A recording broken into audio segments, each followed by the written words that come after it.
आज की क्लास को शुरू करते हैं। आज की क्लास का हमारा पहला प्रश्न है कि सिल्क रूट पर नियंत्रण रखने वाले शासकों में सबसे प्रसिद्ध कौन थे। दोस्तों, सिल्क रूट इस पर नियंत्रण रखने वाले सबसे प्रसिद्ध शासक कौन थे? मौर्य, गुप्त, शक या कुषाण थे। तो इसका सही उत्तर हो जाएगा साथियों ऑप्शन नंबर डी, कुषाण। दोस्तों, सिल्क रूट पर नियंत्रण रखने वाले सबसे प्रसिद्ध शासकों में कुषाण नंबर 1 पर आते हैं। अगला और दूसरा नंबर प्रश्न है साथियों, कवि अश्वघोष किसके दरबार में रहा करते थे। दोस्तों, कवि अश्वघोष की बात करें, पूछा गया कवि अश्वघोष किसके दरबार में रहा करते थे? कनिष्क के, अशोक के, हर्षवर्धन के या चंद्रगुप्त विक्रमादित्य के। तो इसका सही उत्तर हो जाएगा साथियों ऑप्शन नंबर ए, कनिष्क के दरबार में। कवि अश्वघोष कनिष्क के दरबार में रहा करते थे। अगला और तीसरा नंबर प्रश्न है साथियों, कनिष्क के समय बौद्ध धर्म की किस नई धारा का विकास हुआ। दोस्तों, कनिष्क के समय बौद्ध धर्म की किस नई धारा का विकास हुआ? महायान का, हीनयान का, शून्ययान का या शून्यवाद का।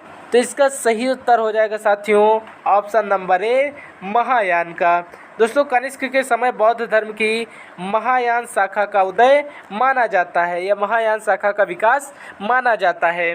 अगला और चौथा नंबर प्रश्न है साथियों, गुरु गोविंद सिंह ने खालसा पंथ की स्थापना कब की। दोस्तों, गुरु गोविंद सिंह ने खालसा पंथ की स्थापना कब की? 1690 में, 1685 में, 1693 ईस्वी में या 1699 ईस्वी में। तो इसका सही उत्तर हो जाएगा साथियों ऑप्शन नंबर डी, 1699 ईस्वी में। गुरु गोविंद सिंह जी ने, जो कि सिखों के अंतिम गुरु थे, उन्होंने 1699 ईस्वी में खालसा पंथ की स्थापना की थी। अगला और पांचवा नंबर प्रश्न है साथियों, सबसे पहले 12वीं शताब्दी में दिल्ली किसके साम्राज्य की राजधानी बनी थी। 12वीं शताब्दी में सबसे पहले दिल्ली किसके साम्राज्य की राजधानी बनी? चंदेल राजपूतों की, तोमर राजपूतों की, चौहान राजपूतों की या तुर्की से आए सुल्तानों की। तो इसका सही उत्तर हो जाएगा साथियों ऑप्शन नंबर बी, तोमर राजपूतों की। दोस्तों, 12वीं शताब्दी में जो तोमर राजपूतों का साम्राज्य था, उनके साम्राज्य की राजधानी दिल्ली को बनाया गया था। अगला और छठा नंबर प्रश्न है साथियों, किन शासकों के संरक्षण में अमरावती स्कूल का विकास हुआ। दोस्तों, महत्वपूर्ण प्रश्न है अमरावती का। पूछा गया अमरावती स्कूल का विकास किस शासकों के संरक्षण में हुआ?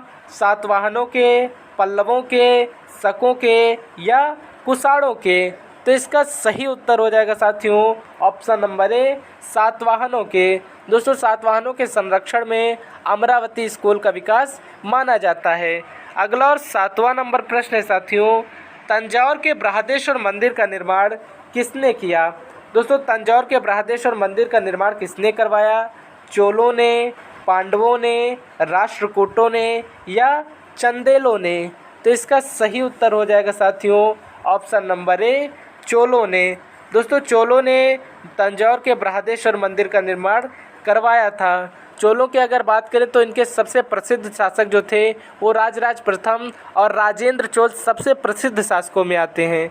अगला और आठवां नंबर प्रश्न है साथियों, आठवें नंबर प्रश्न की बात करें, पूछा गया है कि अकबर का मकबरा कहाँ स्थित है।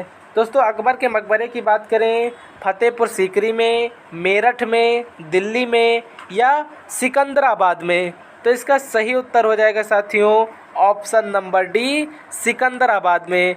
दोस्तों, अकबर का जो मकबरा है ये सिकंदराबाद में स्थित है। अकबर ने एक नए धर्म दीन इलाही की स्थापना की थी और महेश भट्ट, जिन्हें बीरबल के नाम से भी जाना जाता है, वो इस धर्म को अपनाने वाले पहले व्यक्ति थे या पहले हिंदू थे। अगला और 9वां नंबर प्रश्न है साथियों, दिव्य प्रबंधम किसके गीतों का संकलन है।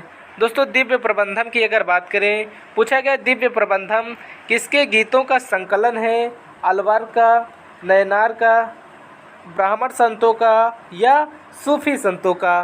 दिव्य प्रबंधम की बात करें तो दिव्य प्रबंधम साथियों अलवार के गीतों का संकलन माना जाता है। अगला और 10वां नंबर प्रश्न है साथियों, भक्ति आंदोलन के प्रचार प्रसार में किस आचार्य का योगदान रहा है। दोस्तों भक्ति आंदोलन आप लोगों ने ज़रूर से पढ़ा होगा। पूछा गया कि उसके प्रचार प्रसार में किस आचार्य का महत्वपूर्ण योगदान रहा है। रामानुजाचार्य जी का, वल्लभाचार्य जी का, शंकराचार्य जी का या इन सभी का।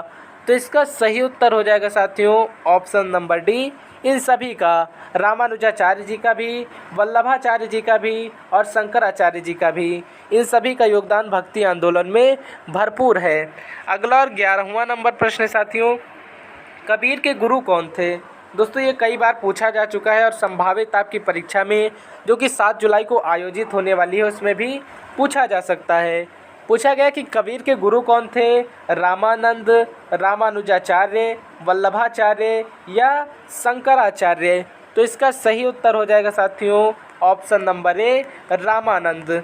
दोस्तों रामानंद जो थे ये कबीर के गुरु थे।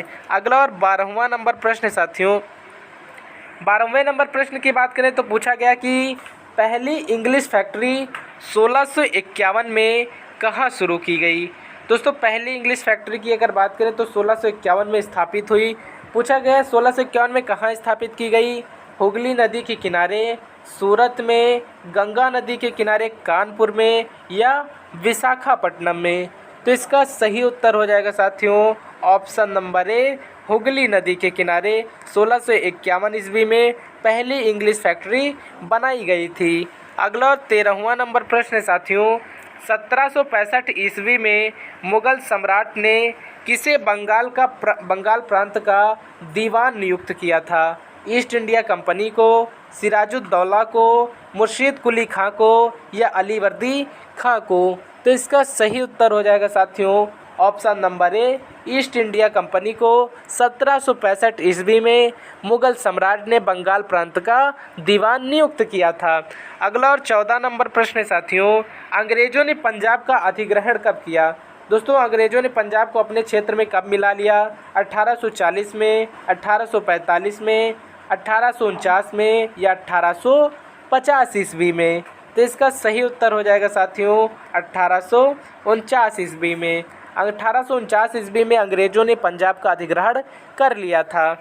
अगला और आज की क्लास का अंतिम प्रश्न है साथियों, ब्रिटिश क्षेत्रों को क्या कहा जाता था। दोस्तों ब्रिटिश क्षेत्रों की अगर बात करें तो इनको क्या कहा जाता था। प्रांत कहा जाता था, सूबा कहा जाता था, स्टेट कहा जाता था या प्रेसिडेंसी कहा जाता था।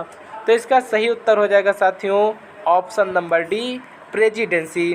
दोस्तों ब्रिटिश क्षेत्र जो भारत में थे उन्हें प्रेसिडेंसी के नाम से जाना जाता था। आज की इस वीडियो में फ़िलहाल दोस्तों इतना ही। कल फिर से मिलूँगा एक नई वीडियो के साथ।